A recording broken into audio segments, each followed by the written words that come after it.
सोलापूर जिल्ह्यातील मंगळवेढा शहर तालुका Congress committee India आघाडीच्या वतीनं तालुका इंडिया आघाडी पदाधिकारी कार्यकर्त्यांसाठी मारुती पटांगण जुना पोलीस स्टेशन समोर चोखा मेळा चौक मंगळवेढा येथे सायंकाळी 7 वाजता कार्यकर्ता संकल्प मेळावा मार्गदर्शन शिबिराचं आयोजन करण्यात आलं होतं। या संकल्प सभेत न्यायाधीश लोया यांचा खून केला याची चिरफाड करणारे, नोटाबंदी, इलेक्ट्रॉल बॉन्ड यांसारख्या अनेक विषयावर अभ्यास करून जनतेसमोर सत्य मांडणारे, धाडशी परखड प्रवाहाच्या विरुद्ध हुकुमशाहीच्या थोबाडात मारणारे प्रख्यात शोधपत्रकार श्री निरंजन टकले, माजी केंद्रीय गृहमंत्री सुशीलकुमार शिंदे यांनी मार्गदर्शन केलं। तसेच यावेळी एमपीसीसीचे प्रणित जांभुळे, निलेश देशभ्रातार यांनी देखील मार्गदर्शन केलं। यावेळी मंगळवेढा तालुका अध्यक्ष प्रकाश साळे, माजी मंत्री सिद्धाराम म्हेत्रे, ज्येष्ठ नेते शिवाजीराव काळुंगे, जिल्हा कार्याध्यक्ष नंदकुमार पवार, सुरेश हसापुरे, राजेंद्र चळेकर, चेतन नरोटे, पांडुरंग जावळे, मनोज अलगुरवार, प्रकाश पाटील, अर्जुन पाटील, संदीप पवार यांच्यासह पदाधिकारी, कार्यकर्ते व नागरिक बहुसंख्येने उपस्थित होते। शहादतवरती मतदान करा म्हणून देशाचा पंतप्रधान सांगत होता आणि 18 एप्रिलला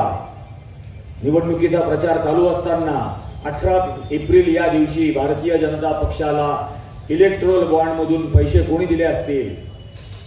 हब्स पॉवर नावाची एक कंपनी आहे पाकिस्तानची, त्यांनी यांना पैसे दिले इलेक्ट्रोल बॉन्ड मधून।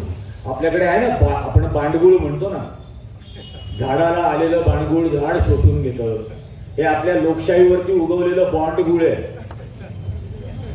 इलेक्ट्रोल बॉन्डगुळ हे आपली लोकशाही शोषून घ्यायला निघाले आहेत आणि म्हणून आज आपण सावध होणं गरजेचं आहे। त्यांना घोषणा काही देऊ द्या, त्यांना माहिती आहे या देशातल्या प्रत्येक परिवाराला, प्रत्येक कुटुंबाला त्यांनी दुःख दिलेलं आहे। ते डिमॉनिटायझेशन मधून दिलं, ते जीएसटी मधून दिलं, प्रत्येक गोष्टीतून, प्रत्येक योजनेतून फक्त दुःख पोहोचवलंय या देशातल्या नागरिकांपर्यंत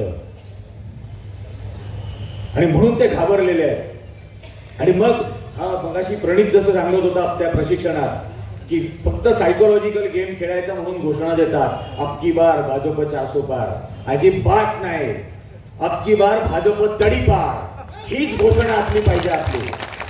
कोणत्याही परिस्थितीमध्ये यांना येऊ द्यायचं नाही। हे धुळीला मिळवायचं सरकार।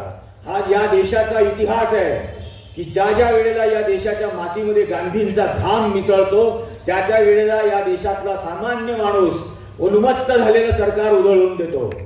महात्मा गांधींच्या वेळेला ब्रिटिशांना उधळून लावलं, इंदिरा गांधींच्या वेळेला जनता सरकार उधळून दिलं, राजीव गांधींच्या वेळेला व्हीपी सिंगांचं सरकार पाडलं गेलं आणि नरसिंहराव आलेकरण मध्ये त्याच दरम्यान राजीवजींचा खून झाला।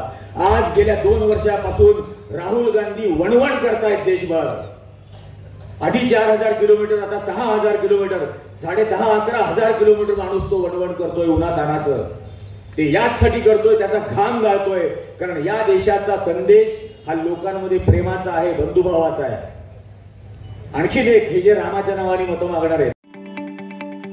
ताज्या बातम्या पाहण्यासाठी प्राईम महाराष्ट्र न्यूज चॅनलला सबस्क्राईब करा।